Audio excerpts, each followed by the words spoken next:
नमस्कार दोस्तों, आइए आज की वीडियो में हम संविधान के विभिन्न अनुच्छेद देखते हैं। जितने भी अनुच्छेद वनडे एग्जाम में पूछे जाते हैं, चाहे वो रेलवे हो और एसएससी जीडी हो या यूपी पुलिस और भी जितने भी वनडे एग्जाम होते हैं, सारे के सारे अनुच्छेद आज हम कराएंगे, जितने भी अनुच्छेद महत्वपूर्ण हैं। तो आइए सबसे पहले हम अनुच्छेदों को देखते हैं।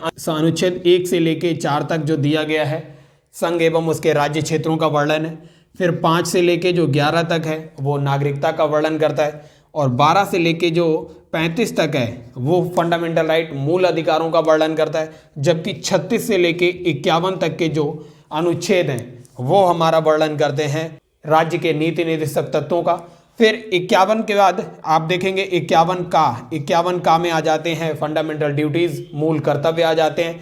फिर 52 से शुरू होता है, 52 से लेके 151 तक संघ एवं उसके राज्य क्षेत्रों का वर्णन आता है, जिसमें संघ लोकसभा है, राज्यसभा है, संघ की मंत्रिपरिषद है, और इसी में राष्ट्रपति, उपराष्ट्रपति और कंट्रोलर और ऑडिटर जनरल भी आ जाते हैं, अटॉर्नी जनरल आते हैं। सारा का सारा हम देखेंगे इसी में आते हैं, इसी में सुप्रीम कोर्ट भी आता है।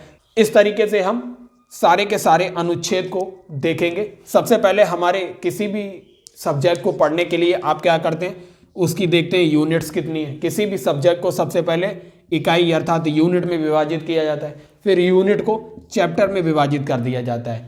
इसी तरीके से हम संविधान भी पढ़ेंगे। सबसे पहले हमारे संविधान को भागों में विभाजित किया गया, टोटल 22 भाग हैं। फिर भागों को उसके अनुच्छेदों में विभाजित किया गया है। इस तरीके से हम संविधान को भी देखेंगे। तो आइए देखते हैं इसके महत्वपूर्ण अनुच्छेदों को।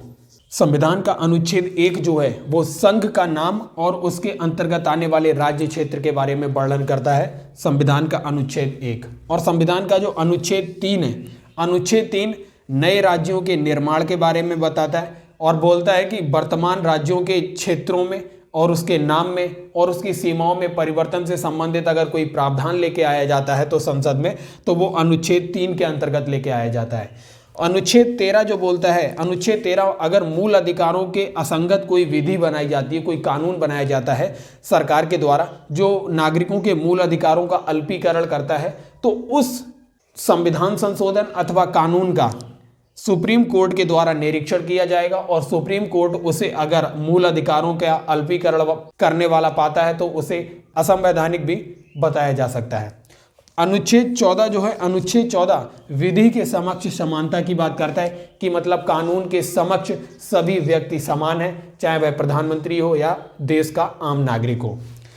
अनुच्छेद 16 जो बताता है अवसर की समानता के बारे में बताता है, लोक नियोजन में अवसर की समानता के बारे में बताता है अनुच्छेद 16। अनुच्छेद 17 जो है अनटचेबिलिटी को दूर करने के लिए बारे में बताता है, अस्पृश्यता का अंत के बारे में वर्णन करता है अनुच्छेद 17।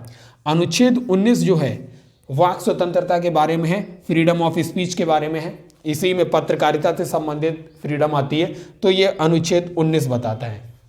अनुच्छेद 21 जो है प्राण एवं दैहिक स्वतंत्रता का अधिकार देता है, प्राण एवं दैहिक स्वतंत्रता का अधिकार अनुच्छेद 21। अनुच्छेद 21 में लगातार बढ़ोतरी की जा रही है, उसमें 21 का को जोड़ा गया, जिसमें शिक्षा का अधिकार से संबंधित है। ये 6 से 14 वर्ष के जो बच्चे होते हैं उनको निःशुल्क शिक्षा का अधिकार है, फंडामेंटल राइट है बच्चों का, 6 से 14 साल के बच्चे। अनुच्छेद 25 जो है धर्म को अबाध रूप से मानने, अर्थात आपके अंतःकरण में जो धर्म को मानने की प्रेरणा है आप उस धर्म को मानिए, आपको कोई भी बाध्य नहीं करेगा किसी दूसरे धर्म को मानने के लिए। आप उसके धर्म के अनुसार आचरण कर सकते हैं और जरूरत पड़ने पर उसका प्रचार भी कर सकते हैं, आपको किसी भी प्रकार का कोई बाधा नहीं पहुंचाएगा। ये हमारा मौलिक अधिकार है अनुच्छेद 25 के अंतर्गत। अनुच्छेद 30 जो है शिक्षा संस्थाओं की स्थापना की जा सकती है और उन शिक्षा संस्थाओं के प्रशासन वगैरह से संबंधित जितने भी मामले हैं उन पर अल्पसंख्यकों का अधिकार होगा। ये हमारा अनुच्छेद 30 बोलता है। अभी अनुच्छेद 30 को लेके काफी विवाद चल रहा है। अलीगढ़ मुस्लिम विश्वविद्यालय को लेके सुप्रीम कोर्ट में केस पेंडिंग है, जिसमें अलीगढ़ मुस्लिम यूनिवर्सिटी के जो प्रशासन की समिति है, प्रशासन की समिति में जो इतने भी मेंबर्स हैं उनको लेकर विवाद है। तो ये अनुच्छेद काफ़ी चर्चा में है। अनुच्छेद 30 शिक्षा संस्थाओं की स्थापना और प्रशासन करने का जो अधिकार है वो अल्पसंख्यक वर्ग को दिया गया है। अनुच्छेद 32 जो है रिट, अगर कोई फंडामेंटल राइट या मूल अधिकार का हनन होता है, जब आप सुप्रीम कोर्ट जाते हैं तो सुप्रीम कोर्ट 5 प्रकार की रिट जारी करता है। उन रिट्स का वर्णन अनुच्छेद 32 में किया गया है। अनुच्छेद 40, ये डीपीएसपी में हम एंट्री कर चुके हैं। अनुच्छेद 40 जो है ग्राम पंचायतों का गठन करने का निर्देश देता है राज्य को ग्राम पंचायतों का गठन करने का निर्देश देता है। अनुच्छेद 44 जो है समान नागरिक संहिता की बात करता है। सभी व्यक्तियों के लिए, सभी भारतीय नागरिकों के लिए समान नागरिक संहिता होनी चाहिए, समान नियम होने चाहिए। अनुच्छेद 45 जो है 6 वर्ष से कम आयु के बच्चों की शिक्षा का प्रावधान राज्य को करना होगा, ये डीपीएसपी में दिया हुआ है।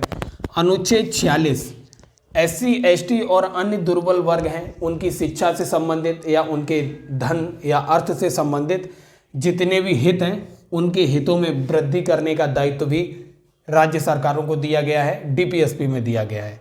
अनुच्छेद 50 कहता है कि कार्यपालिका से न्यायपालिका का पृथक्करण होगा, कार्यपालिका और न्यायपालिका स्वतंत्र रूप से कार्य करेंगे। 51 जो अनुच्छेद 51 है इंटरनेशनल पीस की बात करता है, अंतर्राष्ट्रीय शांति और अंतर्राष्ट्रीय सुरक्षा में वृद्धि करने की बात करता है। 51 का ये मूल कर्तव्यों की बात करता है। 51 का ये 42वें संविधान संशोधन के द्वारा जोड़ा गया था, इसे 42वें संविधान संशोधन 1976 में इसको जोड़ा गया था। और जब मूल रूप से मूल कर्तव्य जो थे 1976 में 10 मूल कर्तव्य जोड़े गए थे, फिर 11वां मूल कर्तव्य शिक्षा से संबंधित जो था 86वें संविधान संशोधन 2002 में जोड़ा गया। और अनुच्छेद 52 जो है कहता है कि भारत का एक राष्ट्रपति होगा। अनुच्छेद 53 में राष्ट्रपति की कार्यपालिका शक्ति का वर्णन किया गया है। अनुच्छेद 72 में राष्ट्रपति की क्षमादान शक्ति के बारे में वर्णन किया गया है कि राष्ट्रपति क्षमादान दे सकता है, यहाँ तक कि मृत्युदंड को भी क्षमा कर सकता है राष्ट्रपति, अनुच्छेद 72 में दिया गया है। अनुच्छेद 79 में संसद के बारे में वर्णन किया गया है। 80 में किया गया है राज्यसभा के बारे में वर्णन, जबकि 81 में किया गया है लोकसभा का वर्णन। तो संसद, राज्यसभा, लोकसभा 79, 80, 81 सीक्वेंस में दिया गया है।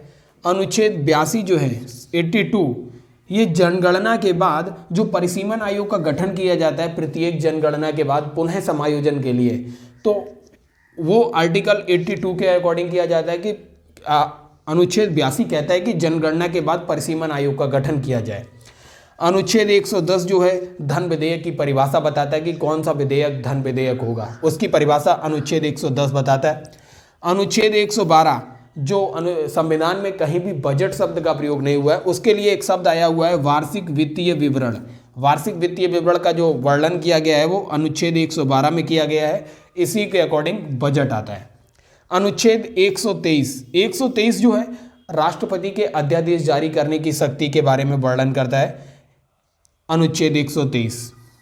अनुच्छेद 124 कहता है कि भारत में एक सुप्रीम कोर्ट, एक उच्चतम न्यायालय होगा।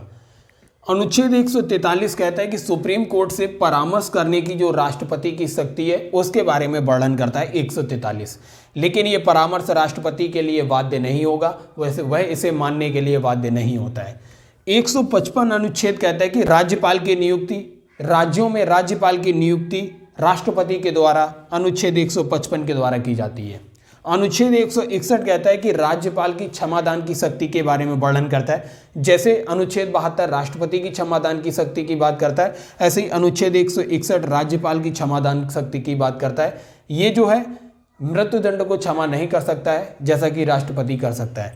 अनुच्छेद 169 जो है राज्यों में जो विधान परिषद का गठन होता है अथवा समापन होता है वो अनुच्छेद 169 के अनुसार होता है। अनुच्छेद 213 राज्यपाल के अध्यादेश जारी करने की शक्ति के बारे में बात करता है। राज्यों में अगर विधानमंडल का सत्र नहीं चल रहा हो तो राज्यपाल अध्यादेश जारी कर सकता है। जैसे अनुच्छेद 123 के अंतर्गत राष्ट्रपति अध्यादेश ला सकता है, ऐसे ही 213 अनुच्छेद के तहत राज्यपाल भी अध्यादेश जारी कर सकता है। अनुच्छेद 226 हाई कोर्ट की रिट जारी करने की बात करता है। जैसे अनुच्छेद 32 सुप्रीम कोर्ट मौलिक अधिकारों के हनन के मामले में रिट जारी करता है, ऐसे ही अनुच्छेद 226 हाई कोर्ट को यह अधिकार देता है कि वह नागरिकों के मौलिक अधिकारों के हनन के मामले में रिट जारी करे।